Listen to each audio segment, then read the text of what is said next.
And whoa, look at Magoo. Magoo streaks into the... Thorpe's got past Gabors. They lock handlebars as they go through, but Thorpe's done. Here comes Bradshaw to the outside of Bale. He takes over the number 2 position, and Bradshaw is not done.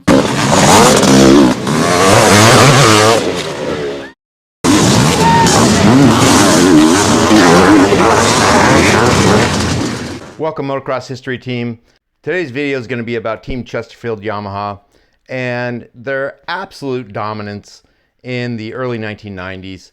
Now, Team Chesterfield was technically a sponsorship for Team Yamaha, and the bikes, make no mistake about it, they were works bikes. But you can kind of relate in today's terms, Team Chesterfield kind of like being Star Yamaha, a little bit higher than Club MX, but kind of like Star Yamaha. You know, they ended up being kind of unofficially Team Yamaha's representation in the 250 MXGPs. And Team Chesterfield is such a clear marker of that era. Chesterfield cigarettes, you know, the cigarette sponsorship in the late 80s into the early mid 90s of motocross was kind of like today's equivalent of the energy drinks, Monster, Rockstar, Red Bull. Back then it was mostly, you know, Chesterfield, Johnson's, Camel, and the Team Chesterfield Yamaha specifically during those years was the team to be on. Absolute dominance. And even though they existed before, and they existed in, the late 80s, all the way to the mid-late 90s, specifically, team owner was Michele Rinaldi, and he was a genius when it came to putting these other things, putting these teams together. I don't know about outside of that. I don't know his reputation outside of that. But I do know he did a great job at putting great riders with these great bikes. Not only that, but the bike looked so awesome.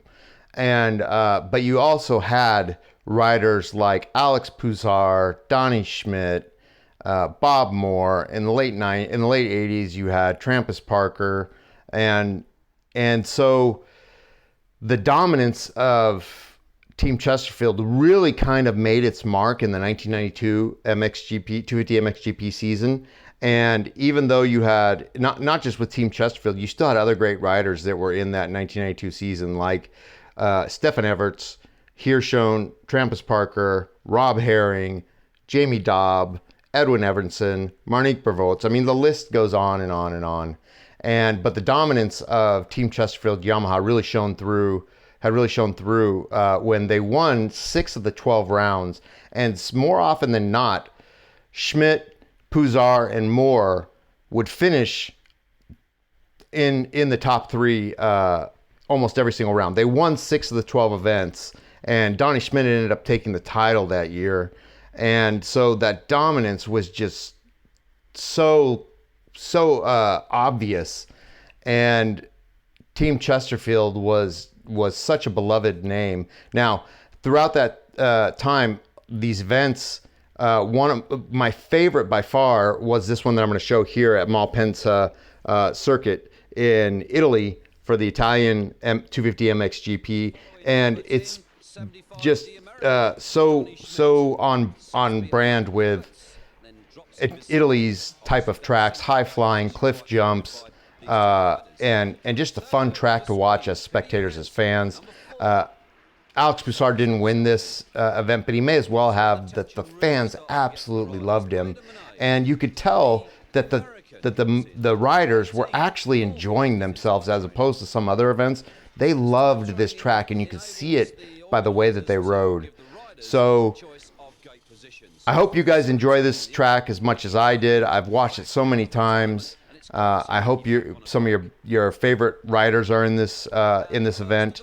If I've gotten anything wrong or if anything is off base, please put it in the comments. Let me know. I learn so much from you guys every time I get comments from y'all. So sit back, crack open a drink, and watch this awesome event with me. This is during the time where they had 3 motos. I've only put down 2 of them. They were the most exciting, Moto 1 and Moto 2. So let me know what you guys think, and have fun, enjoy the race. 250 Grand Prix, and who's it going to be? Enter that first corner. There as well, Malin has managed to avoid that melee of men and machines, but into the lead it goes Monet. Schmidt there behind him in second. Diamond's there, there's Phantom, there's Everts. Jan Godard is also in there. There's Pouzard, Monique Bavort is in there. Oh, that's Dobby taking the wide line up the hill. And we've got a lead change. It's Schmidt, 75, the American. Currently occupying 7th in the championship. There's Healy chasing hard as well. It's the leader and high-flying Donny Schmidt, number 75, really winding the power on around this Italian circuit. Beta Monet, 18, still chasing hard in second. Michele Fanton, number 10, third, and he's riding well. Up the hill they go, and there's Healy chasing Fanton hard. It's Schmidt still at the front. Down that very steep hill, drops into that berm. Monet takes the outside line. A little bit dusty. Healy climbing all over Fanton. There's Godard, 24. He too waiting for those two to make a mistake. Pouzard. Trampus Parker is in there. Bavort is in there. There's Herring. To that screams of the crowd. Somebody is going somewhere, and it's got to be an Italian. It could be Pouzard. Monet, he's still there. Second. Who's behind him? Healy. Well, it's an American 1, 2, and 3. Fanton, Everts, the Belgium. There's Pouzard. That's what the cheers and the hooters are for. But we're back at the front once again with the American. Schmidt down the hill. What a superb circuit. This Malpensa Motor Stadium really is spectacular. Healy. Everts, 59, the Belgium. And Monet has been off. So that's Healy up to second. Beta Monet goes down to 5th. Pouzard beginning to come on the gas.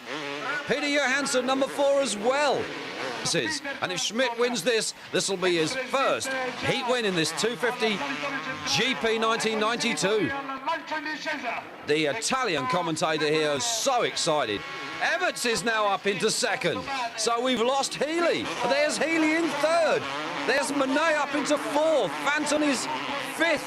Pouzard is 6th. Johansson is 7th. Win. Everts was 2nd. Monet was 3rd. And this rider, Mike Healy, reportedly now riding with a broken leg. Beta Monet T-boned him in one of the stadium sections. Let's see if he can perhaps do it again in the restart of the heat. Away they go. Into that corner again. Eastwood also was amongst that, but it's Pouzard. Well, this will make the Italians surely very happy now.